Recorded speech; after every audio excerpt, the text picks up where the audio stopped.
Bonjour à toutes et à tous. L'intelligence artificielle médicale est déjà partout, on va le voir, mais dans ce foisonnement, il devient parfois difficile de s'y retrouver. Qui fait quoi?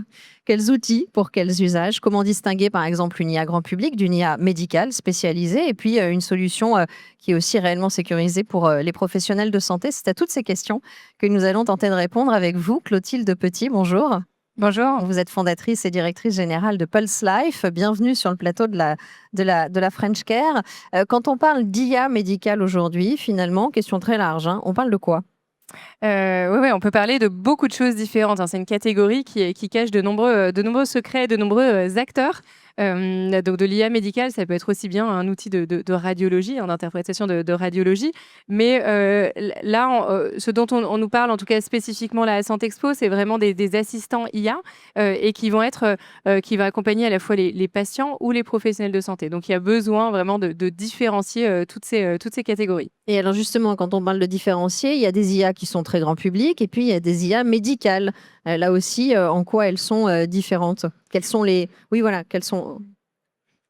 On a, déjà les acteurs, on le voit bien, dans nos vies, personnelles, hein, ces dernières années. On utilise de plus en plus les LLM généralistes, hein, les ChatGPT, le chat, donc ça, c'est déjà, des 1res, IA presque médicales utilisées par les patients et qui vont de plus en plus, accompagner le patient à s'orienter, à identifier, finalement les cas d'urgence, est-ce qu'il doit aller voir un médecin ou pas? Donc ça, ouvre le début de la chaîne et puis on a, typiquement Doctolib aussi qui s'investit sur ces sujets-là, hein, pour, emmener le patient, au bon endroit. Ensuite, il y a toutes les IA médicales, les assistants, médicaux qui sont dédiés aux professionnels de santé et là, on va trouver 3 grandes familles, hein. D'un côté, les assistants, vocaux, ceux qui sont les fameux, scribes médicaux, qui vont enregistrer, la consultation et puis la transcrire et préparer la documentation, afférente. On a ensuite les outils de mise à jour des connaissances avec d'un côté des outils qui synthétisent les publications scientifiques, qui vont créer du coup des contenus qui vont être digestes, hein, beaucoup plus sympa qu'un article scientifique de quelques pages, et qui vont être des vidéos, des podcasts qui vont simplifier la mise à jour des connaissances pour les soignants. On a ensuite les synthèses d'articles. Ça, c'est vraiment lié à la recherche scientifique. On est toujours sur la mise à jour des connaissances et eux qui vont regarder simplement, qui vont faire ce que fait un LLM généraliste, synthétiser des articles scientifiques donnés sur un corpus donné. Et puis, il y a la grande catégorie des aides à la décision. Ça, c'est une nouvelle catégorie qui est extrêmement prometteuse puisque c'est une catégorie qui peut impacter directement l'équilibre de l'équation de santé publique, hein, qui est de plus en plus compliquée avec de plus en plus de patients, de plus en plus de pathologies et de plus en plus de traitements également. Et puis, évidemment, des dépenses de santé qui sont au taquet à leur maximum. Et dans lequel, dans catégorie dans lequel entre Pulse Life. Exactement, Polsafe fait partie de cette catégorie des aides à la décision. Dans cette catégorie-là, on a, d'un côté ceux qui sont focus sur la prescription, hein, c'est des acteurs qui sont historiques, qui sont, souvent, certifiés, logiciels d'aide à la prescription, LAP. Et puis on a une catégorie qui est plus large où il y a la prévention, le diagnostic, la prise en charge et la prescription. Et donc cette catégorie-là qui va accompagner la décision médicale, du médecin, du pharmacien, de l'infirmier, hein, de manière, globale. Et là, c'est le début de cette catégorie, mais on observe déjà 2 tendances. Une tendance vers la sécurisation avec des hauts niveaux, des hauts standards de sécurisation et puis une approche qui est un petit peu plus, ouverte, et qui est moins experte. Donc on voit bien les différents usages dans ces différentes catégories que vous venez de nous expliquer. On sait que pour qu'une solution soit déployée, elle doit correspondre à des besoins. Quelles sont les attentes finalement des professionnels de santé? Comment est-ce qu'ils perçoivent toutes ces solutions? Alors là, c'est difficile de répondre pour toutes les catégories, hein. Je vais me focaliser sur les besoins, Oui, tout à fait. sur l'aide à la Oui. décision.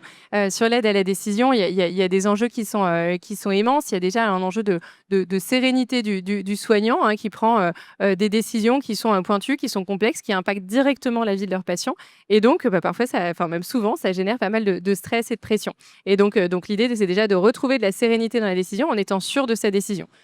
On y retrouve aussi de la qualité des soins, hein, puisque quand il utilise, un outil d'aide à la décision médicale, il est certain, c'est notamment PulseLife qui est particulièrement sécurisé, il est certain qu'il a la dernière prise en charge recommandée, donc une prise en charge de consensus qu'il va mettre en place sur son patient. Et puis derrière, en corollaire, évidemment, des gains de temps, des gains de disponibilité d'esprit, et donc il va pouvoir, échanger, renforcer, l'échange avec le patient, prendre plus de temps pour lui expliquer finalement sa pathologie, son traitement, sa prise en charge. Vous parliez de sérénité du soignant quand il utilise cette aide au diagnostic. Est-ce qu'il y a aussi une notion de confiance qui, j'imagine, Ouais. a son importance? Parce que finalement, est-ce qu'on arrive à lâcher ses connaissances, sa formation universitaire pour aller faire confiance à une machine? Oui, oui, il y a cet enjeu de confiance, même si on va voir que le besoin est tellement fort qu'il arrive seulement secondaire. On avait fait un baromètre en septembre 2025 auprès des médecins. 62 des médecins, en septembre de l'année dernière, utilisaient déjà ChatGPT dans leur pratique médicale. Donc c'est rentré dans les mœurs. Donc l'IA est déjà là.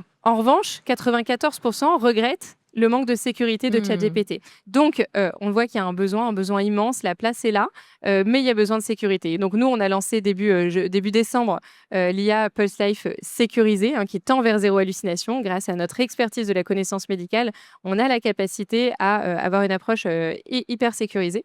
Et avec cette offre de sécurité, on a 200 000 utilisateurs chaque mois du chatbot depuis début décembre. Donc, il y a une adoption qui est massive. On voit que les médecins français sont vraiment prêts à utiliser ces outils d'autant plus s'il y a un contexte de confiance et de sécurité qui permet de prendre des décisions sereinement. On voit que c'est central effectivement dans cette application et dans cet usage par les professionnels de santé. Est-ce que vous avez, alors c'est le cas pour Pulse Life, est-ce que vous avez un conseil général sur finalement quel réflexe avoir? Comment est-ce qu'on peut savoir qu'on peut faire confiance à une IA médicale? Oui, tout à fait. C'est des sujets sur lesquels on a beaucoup travaillé chez Pulse Life, le sujet de la sécurité. On a travaillé sur des piliers qui nous permettent de scanner, parce qu'il y a aussi un enjeu de formation des médecins, finalement, de les aider à discerner les outils qui sont fiables et ceux qui ne sont pas fiables. Et donc, pour comprendre quels outils utiliser, il y a déjà un enjeu de conformité par rapport aux réglementations, l'hébergement, être sur un hébergement données de santé quand on tient des données de santé, et avoir des certifications typiquement dispositif médical quand on utilise de la donnée de santé. Ensuite, il y a surtout des enjeux d'abord de fiabilité de la donnée, que la réponse soit conforme à la réalité. On sait que le problème des LLM, c'est qu'ils hallucinent. On sait que les LLM généralistes hallucinent de plus en plus. Les chatbots généralistes, ils hallucinent de 10 à 40%. Et sur quoi, par exemple? Vous avez un exemple de ces hallucinations? Ça peut être quoi? Ça peut être tout et n'importe quoi, mais dans le secteur médical, si on demande comment traiter un patient qui a un diabète et qui n'est pas équilibré alors qu'il est sous metformine, si on a une réponse avec des erreurs crédibles dedans, en fait, le médecin, derrière, l'impact, c'est que le patient va être mal soigné, mal traité. C'est une perte de chance, une perte de temps et de l'épaisseur de vie en moins. Bien sûr. Oui. Donc, c'est L'enjeu n'est pas neutre. Ouais, c'est un vrai sujet.